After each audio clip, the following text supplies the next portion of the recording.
सबसे कहा था कि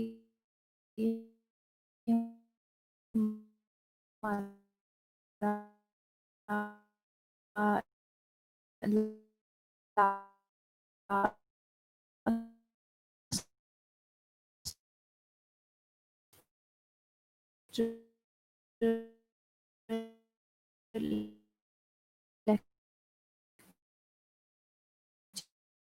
लेक्चर होगा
हेलो बेटा, सॉरी आई डोंट नो कि क्या कनेक्टिविटी इशू आ रहा है। सिग्नल्स भी पूरे हैं सब कुछ, फिर भी इतना ज़्यादा डिस्कनेक्ट हो रहा है बार बार।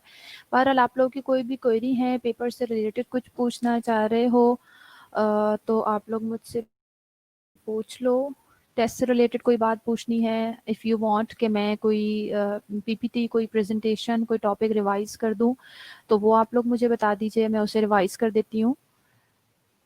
पहले तो मुझे ज़रा अपनी प्रेजेंस का कुछ एहसास दिलाइए। I am online. अब स्टूडेंट मेरे पास 21 शो हो रहे हैं, लेकिन ओके अब मेरे पास रिस्पॉन्सेज आना शुरू हुए हैं। ठीक है, पेपर के बारे में बेटा कोई डिस्कशन करना चाहते हैं तो वो भी आप मुझे बता दीजिए, और अगर कोई टॉपिक आप चाहते हैं कि हम उसे रिपीट कर लें तो वो आप मुझे बता दीजिए। वालेकुम अस्सलाम सना।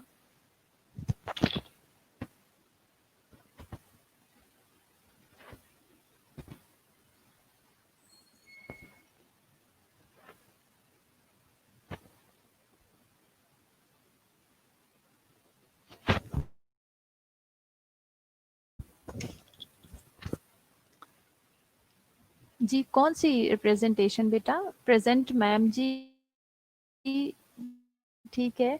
अच्छा, कोई टॉपिक अगर आप लोग चाह रहे हैं बेटा तो मुझे बता दीजिए, अदरवाइज मैं हेल्थ और नर्सिंग ऑर्गेनाइजेशंस हमने किया था, आप वो चाह रहे हैं उससे मैं रिपीट करवा दूं? अच्छा, उस टॉपिक को हम देख लेते हैं, अपलोड कर लेते हैं, कोई ऐसी बात नहीं है। हम आपने जो टॉपिक कहा है उसे थोड़ा सा बेटा 2 मिनट लगेंगे, क्योंकि अच्छा टेस्ट के बारे में थोड़ा सा बताइए, टेस्ट किस किस्म का था? बिकॉज देखें, अगर आपकी टेस्ट से रिलेटेड कोई क्वेरी है तो मुझसे अभी पूछ लीजिए। 17 को इंशाल्लाह आपका पेपर है, तो बहुत काउंट करेगा वो। आपको कोई ऐसा एमसीक्यू था जिसमें आपको क्वेरी आई हो या आपको समझ ना आया हो, तो आप लोग अभी मुझसे पूछ लीजिए, मैं आपको बता दूंगी। ठीक है बेटा। बाकी इंटरनेशनल हेल्थ ऑर्गेनाइजेशन जो हैं वो हम मीनवाइल मैं ट्राई कर रही हूँ उसे अपलोड हो जाए। कौन सी स्लाइड शहजाद, कौन सी स्लाइड ओपन नहीं हो रही है बेटा? मैं तमाम टॉपिक्स आपके अपलोड कर चुकी हूँ एलएमएस के ऊपर, और तमाम टॉपिक्स इजीली उसके ऊपर जो है वो आपको मिल जाएंगे, अपलोडेड हैं। तो आप मुझे बताइए कौन सा टॉपिक है जो आप कह रहे हैं कि अब ओपन नहीं हो रहा, तो मैं चेक कर लूँगी एलएमएस के ऊपर। और कुछ स्टूडेंट्स की मुझे क्वेरीज आई थी, आई थिंक उनका कुछ एलएमएस के ऊपर आप ऑनलाइन नहीं हो रहे थे, एलएमएस के ऊपर आप लॉगिन नहीं हो रहे थे, उसका इशू आ रहा था। तो वो भी बेटा टाइमली चीज़ें एक दिन पहले एटलीस्ट आप लोग ऑनलाइन होकर सारी चीज़ें चेक कर लिया करें। बिल्कुल आप एंड टाइम पे ऑनलाइन होते हैं और फिर उसके बाद मेरे पास क्वेरीज आ रही होती हैं, तो बेटा उस टाइम तो पॉसिबल नहीं होता ना, उस टाइम मुश्किल हो जाती है हमारे लिए, उस टाइम पॉसिबल ही नहीं होता कि हम आपके ये इश्यूज रिजॉल्व कर सकें, बिकॉज उस टाइम हम घर पे होते हैं और यहाँ आईटी के इस तरह के इश्यूज होते हैं, वो फिर रिजॉल्व नहीं कर सकते।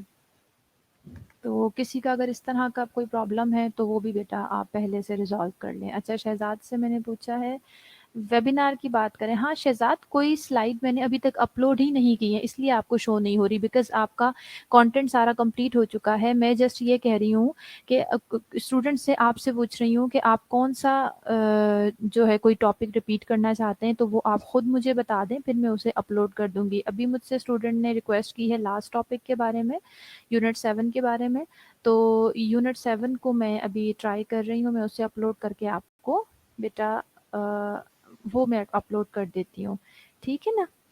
अच्छा जी, हम करने लगे हैं नर्सिंग एथिक्स है ना हमारा।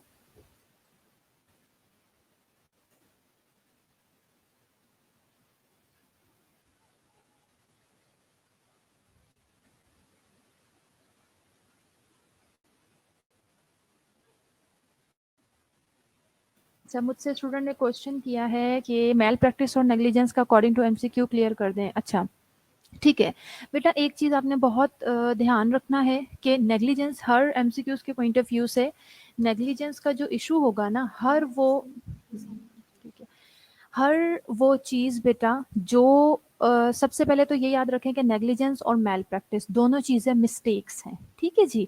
अब बिल्कुल मैंने आपको समझाया था, बताया था कि बिल्कुल एक माइनर सा जो इनके दरमियान डिफरेंस है, दैट इज़ इंटेंशन, यानी इंटेंशन का डिफरेंस है। नेग्लिजेंस हर उस मिस्टेक को हम कहते हैं बेटा जो जिसमें बिल्कुल भी आपकी कोई इंटेंशन शामिल ना हो, ठीक है ना? मेल प्रैक्टिस में इंटेंशन इन्वॉल्व होती है। अब आप कहेंगे कि मैम इंटेंशनली तो कोई भी मिस्टेक नहीं करता, तो यही चीज़ समझाने की मैं आपको कोशिश कर रही हूँ कि जो नेग्लिजेंस होगी वो तमाम मिस्टेक्स होंगी बेटा, कि जैसे हमने पेशेंट को अनअटेंडेंट छोड़ दिया, हमारा जो पेशेंट था वो अनकॉन्शियस पेशेंट था, उसे हमने अनअटेंडेंट छोड़ दिया, उसने खुद को हार्म कर दिया, या फिर वो गिर गया, साइड रेज हमने ऊपर नहीं की, पेशेंट को इसी तरह से छोड़ दी, ये सारी चीज़ें नेग्लिजेंस में आती है। लेकिन मेल प्रैक्टिस की एग्जांपल्स ये होंगी बेटा, जैसे आप आईवी कैनुलेशन पास कर रहे हैं, आपको पता है ना आईवी कैनुलेशन पास करने के लिए क्या क्या प्रोटोकॉल्स होते हैं, कौन कौन से स्टेप्स होते हैं जो हमें आईवी कैनुलेशन पास करने के लिए फॉलो करने होते हैं। अगर उसमें से कोई एक भी स्टेप, जैसे आपने स्प्रिट स्वैप से क्लीन नहीं किया एरिया को, या आपने पेशेंट को ग्रीट नहीं किया, तो ये बातें तो बेटा इंटेंशनली आपकी मिस्टेक में आ गई ना। आपको पता था मुझे ये स्टेप्स फॉलो करने, लेकिन आपने वो स्टेप फॉलो नहीं किया। जब आपने वो स्टेप फॉलो नहीं किया तो ये हो तो गई आपकी mistake, but it will come under malpractice, कि आपको जो प्रोटोकॉल्स बताए गए थे, जो प्रैक्टिस करने के लिए आपको प्रोटोकॉल्स बताए गए हैं, वो आपने फॉलो नहीं किया। इस तरह की तमाम मिस्टेक्स को हम मेल प्रैक्टिस कहते हैं। ठीक है ना। अच्छा चलिए, मुझसे रिक्वेस्ट की है आपने, तो हम इसे स्टार्ट कर लेते हैं बेटा। जो हमारा एक टॉपिक है, यूनिट 7 का टॉपिक था, that was about international health organization. वालेकुम अस्सलाम ज़ैनब। इंटरनेशनल हेल्थ ऑर्गेनाइजेशन और नर्सिंग ऑर्गेनाइजेशन, इसे हम रिवाइज कर लेते हैं बेटा। क्या क्या हमने पढ़ा था इसमें, इंटरनेशनल हेल्थ ऑर्गेनाइजेशन और नर्सिंग ऑर्गेनाइजेशन के टॉपिक में। सबसे पहले तो मैंने आपको लिस्ट बताई थी। बहुत सारी ऑर्गेनाइजेशंस हैं, नर्सिंग ऑर्गेनाइजेशंस हैं दुनिया में, बहुत ढेर सारी नर्सिंग ऑर्गेनाइजेशंस हैं, लेकिन उसमें से हम थोड़ी सी कुछ नर्सिंग ऑर्गेनाइजेशंस को जो है वो हमने आपके साथ डिस्कस किया है, कि वो जो नर्सिंग ऑर्गेनाइजेशन है उसकी लिस्ट आपके साथ डिस्कस की थी मैंने। ठीक है जी। Nursing organization in the world वो है, इंटरनेशनल काउंसिल ऑफ नर्सेज हैं, पाकिस्तान नर्सिंग काउंसिल है, अमेरिकन नर्सेज एसोसिएशन है, national league for nursing, American academy of nursing, American psychiatric nurses association, American association of nurse practitioner, emergency nurses association and Canadian nurses association. ये different list थी जो मैंने आपके साथ discuss की थी। उसके बाद हमने ICN, international council of nurses के बारे में आपको ये बताया था कि इंटरनेशनल काउंसिल ऑफ नर्सेज जो है वो नाम से हमें पता लग रहा है कि पूरी दुनिया की नर्सेज को रिप्रेजेंट कर रही है। पूरी दुनिया की नर्सेज यानी almost 20 million nurses world wide उनको रिप्रेजेंट कर रही है। जो नेशनल लेवल पे हमारी नर्सिंग ऑर्गेनाइजेशन है, एसोसिएशन है, उनको रिप्रेजेंट कर रही है। 1899 में इट वॉज फाउंडेड, और this is led by nurses, यानी इसको लीड करने वाली भी नर्सेज ही हैं। ठीक है जी। उसके बाद हमने पढ़ा था कि आईसीएन जो है वो क्या क्या काम कर रहा है। सबसे पहले तो वो क्वालिटी नर्सिंग केयर प्रोवाइड करने के लिए काम कर रहा है। उसके बाद वो काम कर रहा है कि नर्सेज ओवरऑल पूरी दुनिया में नर्सेज की नॉलेज को बढ़ाए, उनकी प्रोफेशनल स्किल्स को बढ़ाया जाए, उनके अंदर कॉम्पिटेंसी लाई जाए, नर्सिंग प्रोफेशन में सेटिस्फेक्शन को इम्प्रूव किया जाए। इसके अलावा जो आईसीएन का जो पूरा कनेक्शन है, यानी ऑब्वियसली आईसीएन का काम तो ये है ना बेटा कि पूरी दुनिया की नर्सेस को उसने एक साथ जो है एक दूसरे के साथ इंटरकनेक्टेड करना है, तो ये काम भी जो है आईसीएन परफॉर्म कर रही है। इसके अलावा पॉजिटिव रिलेशनशिप बिल्ड कर रही है इंटरनेशनली, नर्सिंग का, नर्सिंग प्रोफेशन का, नर्सेज का।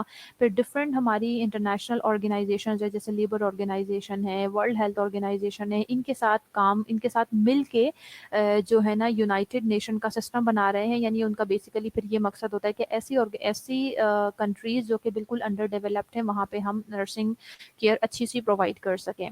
और इसके अलावा डिफरेंट नॉन गवर्नमेंट ऑर्गेनाइजेशन जिनके साथ मिलकर आईसीएन हेल्थ के लिए काम कर रही है। उसके बाद हमने पढ़ा था कि WHO which is world health organization, इसके हमने फंक्शंस पढ़े थे कि 3 किस्म के मेन फंक्शन डब्ल्यूएचओ परफॉर्म कर रही है। That is normative function. Normative function में वो क्या फंक्शन परफॉर्म कर रही है? नॉर्मेटिव फंक्शन में सिंपली तमाम किस्म के रूल्स और रेगुलेशंस बनाना, स्टैंडर्ड्स बनाना, ये उसके नॉर्मेटिव फंक्शन में आता है। उसके बाद बेटा डायरेक्टिंग एंड कोऑर्डिनेटिंग फंक्शंस है। डायरेक्टिंग एंड कोऑर्डिनेटिंग फंक्शंस में वो डिफरेंट जो है प्रोग्राम्स रन कर रही है, जैसे पॉवर्टी और हेल्थ के ऊपर काम कर रहे हैं, हेल्थ फॉर ऑल के लिए काम कर रहे हैं, एसेंशियल मेडिसिन एक्टिविटीज़ के लिए काम कर रहे हैं। और थर्ड फंक्शन जो है उनका वो रिसर्च का काम है बेटा, research and technical cooperation function है। उसमें ये है कि कोई भी डिजीज़ से रिलेटेड कोई भी पेंडेमिक एपिडेमिक आ जाती है तो उसके लिए, यानी इमरजेंसी सिचुएशन आ जाती है, तो उसको हम किस तरह से किसी भी कंट्री से या पूरी दुनिया से ख़त्म कर सकते हैं, उसके लिए डब्ल्यूएचओ काम कर रहा है। डब्ल्यूएचओ के जो बहुत सारे काम हैं, उसमें से हमने डब्ल्यूएचओ के बहुत सारे काम हैं, उसमें से हमने लिस्ट डाउन की थी चीज़ें, उनके फंक्शंस को अंडरस्टैंड करने की कोशिश की थी। वो जो चीज़ें हमने अंडरस्टैंड करने की कोशिश की हैं, उसमें क्या क्या चीज़ें हैं बेटा? यूनिवर्सल हेल्थ कवरेज के लिए सबसे पहले तो कि जो यूनिवर्सली पूरी दुनिया की हेल्थ को ये कवर कर रही है, फाइनेंशियल प्रोटेक्शन जितनी भी है उन सारी चीज़ों को, यानी उनको फाइनेंस वगैरह ये सारी चीज़ें प्रोवाइड कर रही है। ठीक है ना जी। अच्छा, उसके अलावा और क्या-क्या फंक्शन है?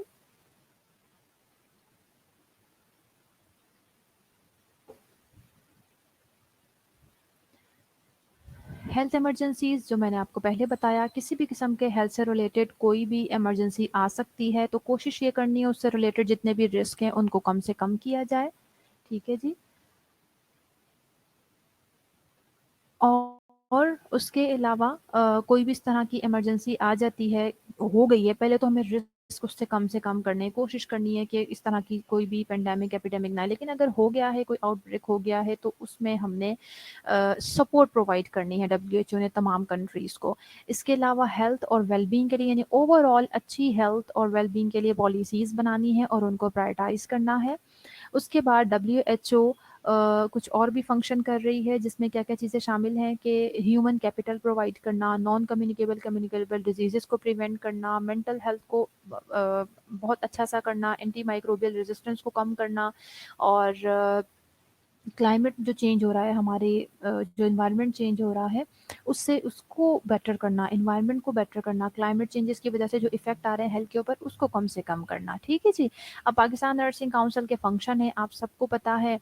जल्दी से रिवाइज़ कर लेते हैं। पीएनसी का काम यही है कि सबसे पहले तो एजुकेशनल जितने भी प्रोग्राम्स रन हो रहे होते हैं, उसका करिकुलम बनाना पीएनसी का काम है, इंस्टीट्यूशन की अप्रूवल देना पीएनसी का काम है, लाइसेंस प्रोवाइड करना, रजिस्ट्रेशन करना नर्सेस की, डिफरेंट नर्सिंग एग्जामिनेशन बोर्ड्स को एक दूसरे के साथ, चारों प्रोविंशियल जो एनईबीज हैं उनको एक दूसरे के साथ कनेक्टेड रखना। इसके अलावा एडवाइजरी रोल और ओवरऑल बेनिफिट नर्सेस के, नर्सिंग ऑक्सिलरीज के, मिडवाइफ्स के ओवरऑल बेनिफिट के लिए काम कर रहा है पीएनसी। उसके अलावा सबके रोल्स डिफाइन करना पीएनसी का काम है, गवर्नमेंट के साथ नेगोशिएशन करना, आर्म फोर्सेस के साथ नेगोशिएशन करना, ये सब पीएनसी कर रही है हमारे लिए। किसी ने अगर किसी किस्म का फ्रॉडनेंट रजिस्ट्रेशन करवाई है किसी रॉन्ग इंटेंशन के साथ, तो उसका लाइसेंस कैंसिल करना, प्लस किसी ने प्रोफेशनल मिसकंडक्ट किया है तो उन सारी चीज़ों को फिनिश करना, उनका लाइसेंस कैंसिल करना, ये सब काम है। ठीक है जी, पीएनसी का। उसके अलावा पाकिस्तान नर्सिंग फेडरेशन के फंक्शंस हमने पढ़े थे बेटा, वो भी इसी तरह से है कि वो सबसे पहले तो ओवरऑल नर्सेस के बेनिफिट के लिए, मिडवाइफ्स के बेनिफिट के लिए, उनके वेलफेयर के लिए काम कर रही है। उसके बाद गवर्नमेंट के साथ किसी भी किस्म की नेगोशिएशन की ज़रूरत होती है तो पाकिस्तान नर्सिंग फेडरेशन नेगोशिएशन करती है, और प्लस ये है कि कोई भी एथिकल और प्रोफेशनल स्टैंडर्ड, यानी काम किस तरह से होना चाहिए, वो बनाती है। प्लस नर्सेस की प्रोफेशनल नॉलेज और स्किल्स को बढ़ाना, ताकि सिक को केयर किस तरह से प्रोवाइड करनी है, इस चीज़ को इंश्योर करना, और नर्सेस की एजुकेशन को और प्रैक्टिस को इम्प्रूव करना। इसके अलावा कोई भी लीगल इश्यूज़ अगर नर्सेस के साथ आ जाते हैं तो वहाँ उन्हें लीगली प्रोटेक्ट करना, फाइनेंशियल एड्स प्रोवाइड करना, पाकिस्तान नर्सिंग फेडरेशन के फंक्शन है। ठीक है जी। अच्छा, अब ये तो मैंने आपको रिवाइज़ करवा दिया, मुझे 1 मिनट दीजिएगा, मैं आप लोगों की अटेंडेंस मार्क करनी है मुझे, बिकॉज़ अब दिस इज़ माय टास्क। पहले मॉडरेटर करती थी, लेकिन अब हमें खुद करना है।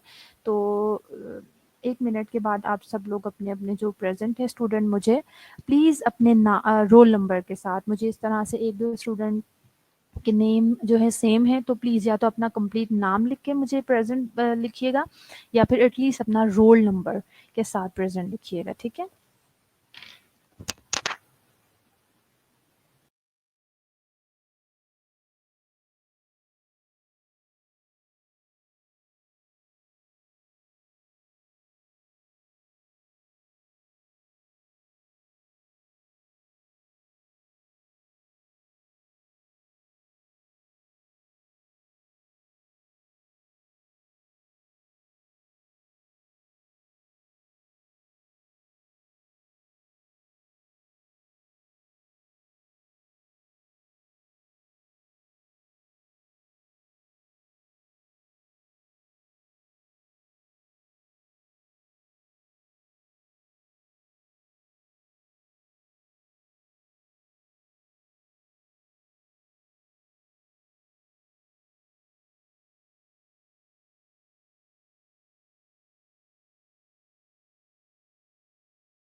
जी, तो कौन-कौन प्रेज़ेंट है, ज़रा देख लेते हैं, अटेंडेंस मार्क करिए।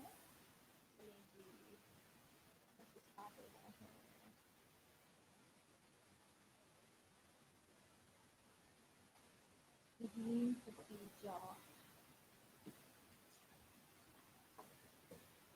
नदीम प्रेज़ेंट हैं, खदीजा प्रेज़ेंट हैं, इमरान निगम राशिद, इमरान नदीम प्रेज़ेंट हैं, नीलम राशिद प्रेज़ेंट हैं, मरियम प्रेज़ेंट हैं, मरियम इकबाल या मरियम तारिक? मरियम इकबाल, ठीक है जी। और सुमैया शाहिद प्रेजेंट हैं? सुमैया शाहिद हैं, सना चौधरी हैं, सुमैया शाहिद प्रेजेंट हैं, सना सना चौधरी 29 ठीक है जी। अल्फा है, शुमाइला है, अल्फा है, प्रेजेंट शुमाइला, शुमाइला शुमाइला प्रेजेंट है, ठीक है जी। और नौरीन जैम्स हैं, सना सैफ है, नौरीन जैम्स प्रेजेंट है, सना सैफ प्रेजेंट है। और कौन है जी? मुसर्रत, मुसर्रत मुसर्रत प्रेजेंट है। शुमाइला, मरियम तारिक, शुमाइला हो गई है, मरियम तारिक, मरियम तारिक प्रेजेंट है जी। नीलम राशिद, अनीका, नीलम राशिद भी हो गई हैं, अनीका, अनीका,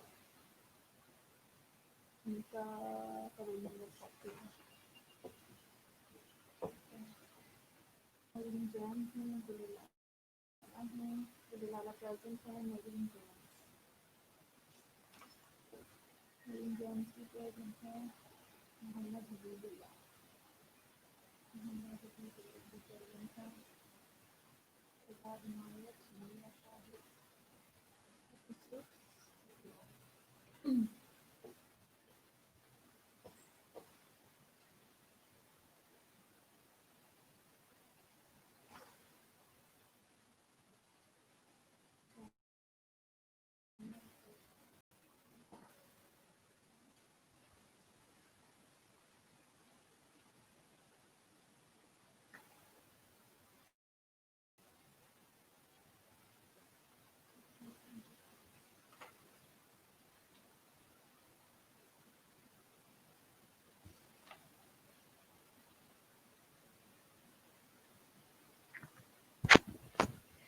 ओके 26 स्टूडेंट हैं, लेकिन अटेंडेंस किसकी मिस हुई है? मैंने कहा है आप लोगों से प्लीज़ रोल नंबर के साथ। बेटा सना मैं अटेंडेंस काउंट कर रही थी, कुछ बोल नहीं रही थी इसलिए आवाज़ कम आ रही है आपको। मैं अटेंडेंस आप लोगों की मार्क कर रही हूँ, this is attendance time. Roll number के साथ प्लीज़ बताइए आप लोग। मेरे पास बहुत कम स्टूडेंट की स्टिल अटेंडेंस आई है, स्टूडेंट ज़्यादा शो हो रहे हैं। अपने अपने रोल नंबर के साथ प्लीज़ बताइए।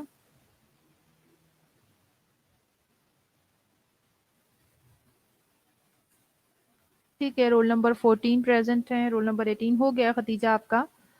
और कौन है? जेनिफर, जेनिफर की भी हो गई अटेंडेंस। गजाला, गजाला ठीक है, गजाला आपकी भी हो गई है बेटा। 36 नंबर स्टूडेंट जी के 36 आपका भी हुआ हुआ है बेटा। सुमैया,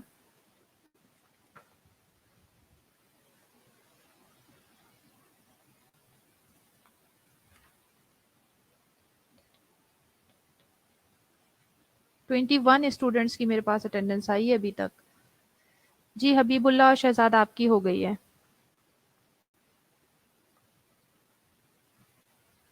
24 मेरे पास शो हो रहे हैं। 3 कौन से स्टूडेंट है जिन्होंने अपनी अटेंडेंस मार्क नहीं करवाई? 25 नीलम राशिद, आपकी भी शायद मैंने, हाँ आपकी भी मार्क है बेटा। अक्सा 05, जी अक्सा आपकी मार्क हो गई अब 12। जी आपकी भी हुई भी है गुले लाला। 3 स्टूडेंट अभी भी रहते हैं जिन्होंने नहीं करवाई। 10 नंबर फातिमा आपकी हो गई। 2 स्टूडेंट और हैं जिन्होंने अटेंडेंस मार्क नहीं करवाई। चलिए ठीक है, आई थिंक हो गई, इट्स ऑलमोस्ट। नंबर 06 अरफा आपकी लगी हुई है, मार्क हुई भी है बेटा। शुमाइला रोल नंबर क्या है आपका? रोल नंबर बताएं। हो गई है शुमाइला आपकी भी अटेंडेंस मार्क है, ठीक है, ऑलमोस्ट पूरे हो गए स्टूडेंट। चलिए टॉपिक भी रिवाइज हो गया है। फिर भी कोई क्वेरी हो बेटा, इंशाल्लाह 17 को आपका एग्जाम है, कोई भी क्वेरी हो जी बेटा, मरियम आपकी भी हो गई है तो आप मुझसे पूछ लीजिएगा, ठीक है जी। टिल देन अपना बहुत ख्याल रखिए आप लोग, अल्लाह हाफिज।